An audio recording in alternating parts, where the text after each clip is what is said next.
टी20 world cup 2024 जिसके आगाज में अब सिर्फ 55 दिन बाकी बचे हैं। पाकिस्तान क्रिकेट बोर्ड ने टी20 वर्ल्ड कप 2024 को जीतने के लिए जो आर्मी कमांडोज के अंडर काकूल के अंदर कैंप लगाया था, वो कैंप खत्म हो चुका है और कप्तानी को लेकर जो ड्रामा पैदा हुआ था वो भी किसी हद तक जो चीजें हैं वो नॉर्मल सतह के ऊपर जा चुकी हैं। लेकिन इसी बीच एक इंटरव्यू बाबर आजम का सामने आता है जो पीएसएल के दौरान गालिबन रिकॉर्ड किया गया था और इस इंटरव्यू के दौरान एक सवाल ऐसा बाबर आजम से किया जाता है कि जिस सवाल को लेकर अब नई कंट्रोवर्सी पैदा होती हुई नजर आ रही है। और जो बाबर आजम के इंटरव्यू कंडक्ट करने वाले थे, हालांकि वो पेशावर ज़ल्मी का ऑफिशियल चैनल था, तो फिर भी उसके उस सवाल के ऊपर इतराज आयद करते हुए इस वक्त सोशल मीडिया सार्फिन ये कह रहे हैं कि जनाब ये जो पेशावर ज़ल्मी के ऑफिशियल टीवी चैनल है, इनको क्या हो गया, क्यों इन्होंने बिला वजह बाबर आजम की जो लड़ाई है वो शाहिनशाह अफरीदी से करवाने की कोशिश की है। सो इसकी डिटेल्स आज की वीडियो में मैंने आपके साथ शेयर करनी है। और इसके अलावा जो बाबर आजम ने सीक्रेट पैगाम शाहिनशाह अफरीदी को दिया है वो क्या है, क्योंकि कुछ दिनों से ये इतला सामने आ रही थी कि बाबर आजम जो है वो शाहिनशाह अफरीदी का जानी दुश्मन बन चुका है। और राशिद लतीफ साहब की जुबान में अगर बात की जाए तो बाबर आजम ने जिस तरह से कप्तानी एक्सेप्ट की है, तो उसको लेकर कहा जा रहा था कि बाबर आजम जो है उन्होंने यारी दोस्ती होने के बावजूद जो बदला है वो शाहिनशाह अफरीदी से ले लिया है। और फिर कुछ लोग जो हैं वो ये तासुर देने की कोशिश कर रहे थे कि जो वर्कलोड मैनेजमेंट का नाम दिया जा रहा है न्यूजीलैंड सीरीज में शाहिनशाह अफरीदी के रेस्ट को, तो ये असल में शाहिनशाह अफरीदी को खुड्डे लाइन लगाने की जो कोशिशें हैं वो बाबर आजम एंड कंपनी जो है वो कर रही है। लेकिन अब जो खुफिया secret coded message Babar Azam ने दिया है, उस मैसेज को अगर बिगर पिक्चर के ऊपर एनालाइज किया जाए तो सिचुएशन बिल्कुल डिफरेंट होती हुई नजर आ रही है। वो किस तरह से वीडियो में आगे चलकर आपके साथ शेयर करता हूं। लेकिन उससे पहले आज दो बड़ी हैपनिंग जो हैं वो हुई हैं। एक तो यह है कि पाकिस्तान ने अपने जो फॉरेन कोचेस हैं वो फाइनल कर लिया है। रेड बॉल फॉर्मेट के लिए जेसन ग्लेस्पी और व्हाइट बॉल फॉर्मेट के लिए गैरी क्रिस्टन जो हैं वो ऑलमोस्ट फाइनल हो चुके हैं। और किसी भी वक्त अब ये इतला सामने आ सकती है या पाकिस्तान क्रिकेट बोर्ड जो है वो एक प्रेस रिलीज के थ्रू या कोई नोटिफिकेशन जो है वो जारी कर सकता है कि पाकिस्तान के आइंदा जो मैचेस हैं उनमें ये जो पर्सनालिटीज हैं वो कोचेस का जो रोल है वो प्ले करते हुए नजर आएंगे। लेकिन इसी दौरान एक नई बात जो है वो इस वक्त अनऑफिशियली सामने आई है और ये जो बात है ये अभी तक किसी भी बड़े सहाफी या किसी बड़े नेटवर्क की जानिब से शेयर नहीं की गई। लेकिन चूंकि इस बात को लेकर क्या सेराइयां हो रही हैं कि जनाब जो पाकिस्तान क्रिकेट टीम के व्हाइट बॉल फॉर्मेट के नए कोच हैं गैरी क्रिस्टन साहब, उन्होंने कुछ मुतालबात पाकिस्तान क्रिकेट बोर्ड के सामने रखे हैं। और उन मुतालबात को अगर देखा जाए तो फिर जब Gary Kristen officially Pakistan cricket board के साथ अटैच हो जाएंगे तो उसके बाद कुछ खिलाड़ी रगड़े के अंदर आ सकते हैं और उन खिलाड़ियों को बाकायदा नाम भी लिए जा रहे हैं और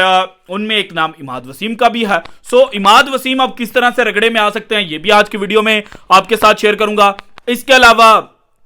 एक मीटिंग जो है वो सिलेक्शन कमेटी के अरकान ने पाकिस्तान क्रिकेट टीम के जो खिलाड़ी हैं उनके साथ की है। इस मीटिंग के अंदर क्या कुछ चीजें जो हैं वो डिस्क्राइब की गई हैं ये भी शेयर करूंगा। लेकिन सबसे पहले पाकिस्तान के एक्स प्लेयर हैं अब्दुल रऊफ साहब और बड़ा बोल्ड स्टेटमेंट्स ये देते हुए नजर आते हैं। ड्यूरिंग ओडीओ वर्ल्ड कप 2023 भी इन्होंने अच्छी खासी क्लास जो है वो बाबर आजम की और पाकिस्तान क्रिकेट टीम के जो बाकी खिलाड़ी हैं जो परफॉर्म नहीं कर पाए थे उनकी ली थी। लेकिन अब इनकी एक रिसेंट स्टेटमेंट जो है वो इस वक्त बहुत ज्यादा वायरल हो रही है और उस स्टेटमेंट में ये एक्सप्रेस न्यूज के ऊपर बैठे हुए थे और मिर्जा इकबाल बेग साहब one of the senior anchor in Pakistan sports history, तो मिर्जा इकबाल बेग साहब ने मोहम्मद आमिर के हवाले से और इमाद वसीम ने जिस तरह से रिटायरमेंट वापस लिया है तो सवाल किया और अब्दुल रऊफ जो हैं वो सवाल को सुन के तप गए। चूंकि जिस लहजे में उन्होंने बात की, अभी आपको शायद मेरा जो बोलना है वो बहुत ज्यादा लाउड लग रहा हो, लेकिन मेरे से भी ज्यादा लाउड जो है वो अब्दुल रऊफ साहब बोल रहे थे। और अब्दुल रऊफ साहब ने कैटेगोरिकली ये बात की कि जब ऑफ सीजन होता है तो आप क्या करते हैं, आप लीग्स खेलना शुरू कर देते हो। उसके अलावा जब सीजन बड़ा इवेंट आता है तो आप टीवी स्क्रीनों के ऊपर बैठते हो, अपने ही खिलाड़ियों को तनकीद का निशाना बनाते हो और पर्सनल अटैक्स करते हो। इस तरह की जो बातें हैं वो अब्दुल रऊफ साहब ने की। अगर उनके पूरी स्टेटमेंट को आप एनालाइज करें तो यही समझ लगती है कि उन्होंने स्ट्रेट अवे ये कहा है कि जो पाकिस्तान क्रिकेट के खिलाड़ियों को माजी के अंदर बदनाम कर चुके हैं, पर्सनल अटैक्स कर चुके हैं, उनको टीम में लेने की कोई जरूरत नहीं है। सो जो पहला बगावत है वो रमीज राजा साहब ने की कि मेरी जो बुक है उसके अंदर माफी नाम की कोई चीज नहीं है अगर किसी ने मुल्क को बेचा हुआ है। और अब अब्दुल रऊफ जो हैं वो ये कह रहे हैं कि अगर कोई पर्सनल अटैक्स करता है, अगर वो कोई जनाब पाकिस्तान क्रिकेट से बड़ा खुद को समझता है, तो फिर ऐसे खिलाड़ी को टीम के अंदर लेने की जरूरत नहीं है। इसके बाद जनाब अब आए दूसरी जानिब, जो पाकिस्तान क्रिकेट टीम के नए कोच ने मुतालबात सामने रखे हैं। इस वक्त तीन चीजें नए कोच के हवाले से शेयर की जा रही हैं। एक ये है कि गैरी क्रिस्टन साहब को पहले तीनों फॉर्मेट के लिए अप्रोच किया गया था, लेकिन गैरी क्रिस्टन साहब ने वाइट बॉल फॉर्मेट की जो कोचिंग है वो एक्सेप्ट की और कहा कि मेरे चूंकि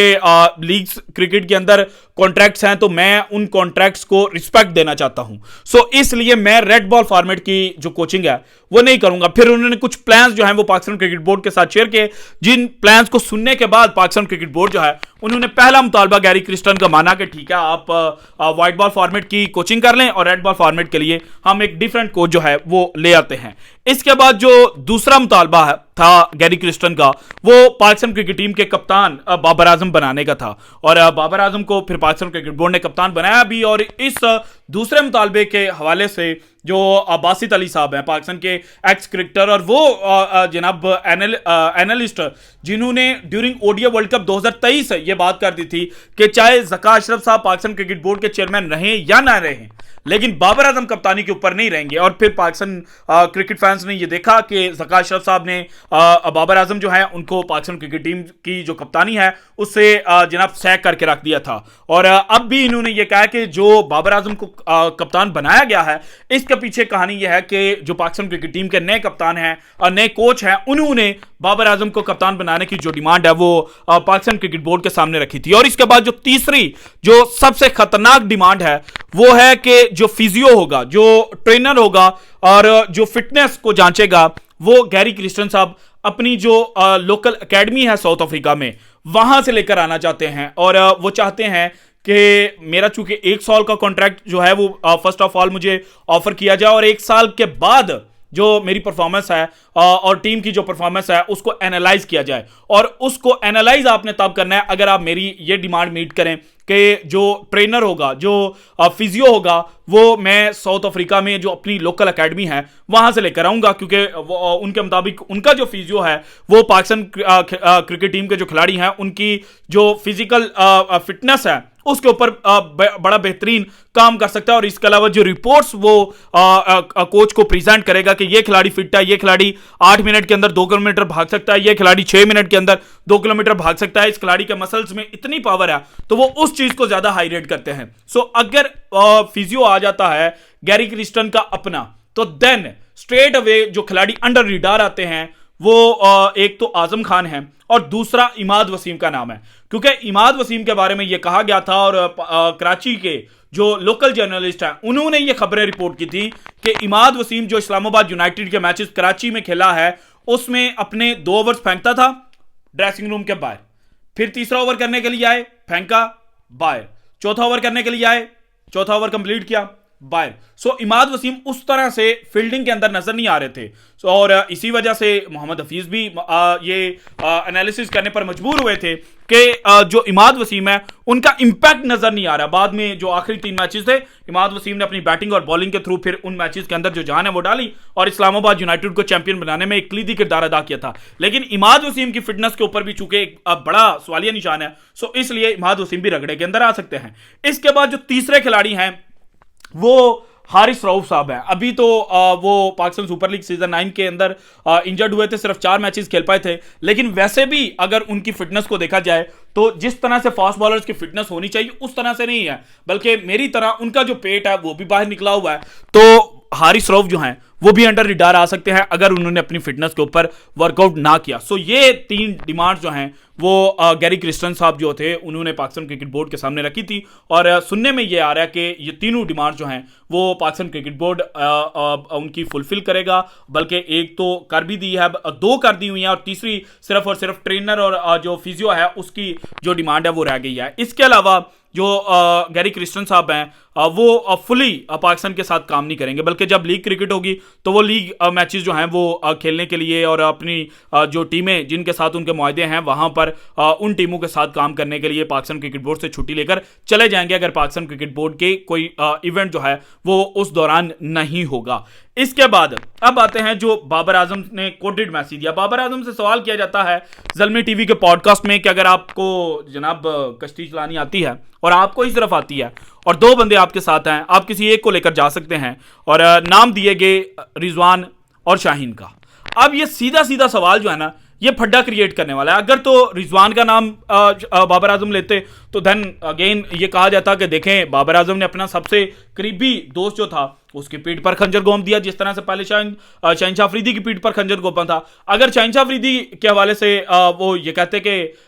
मैं शाहीन को छोड़ जाऊंगा और रिजवान को साथ ले जाऊंगा, तो फिर कहा जाता देखा हम कहते थे ना पाकिस्तान क्रिकेट के अंदर बगावत जो है वो अभी से फूट चुकी है। तो इस तरह से एक नई कंट्रोवर्सी जो है वो पैदा हो सकती थी। लेकिन बाबर आजम ने एक अच्छा पॉलिटिकल आंसर जो है वो दिया। उन्होंने कहा कि भाई अगर मैं लेकर जाऊंगा तो दोनों को लेकर जाऊंगा, वरना मैं भी उनके साथ खड़ा हो जाऊंगा। सो इस तरह से बाबर आजम ने जो रिसेंट चीजें चल रही थी उन सब को एक पिराए के अंदर बंद करते हुए कहा कि मैं अपने लड़के जो हैं उनके साथ खड़ा हूंगा, मैं अपनी टीम के साथ खड़ा हूंगा। सो अभी तो बाबर आजम जो हैं वो ये स्टेटमेंट्स दे रहे हैं, लेकिन अब आगे चलकर ये चीजें किस तरह से डेवलप होंगी ये देखने वाली बात है। So this is it from today's episode. अगर आपको वीडियो पसंद है तो लाइक कीजिएगा, ज्यादा से ज्यादा शेयर कीजिएगा, अपनी कीमती राय का इजहार लाजमी कीजिएगा, और अगर आपने अभी तक चैनल को सब्सक्राइब नहीं किया तो कर दें। शुक्रिया, अल्लाह हाफिज।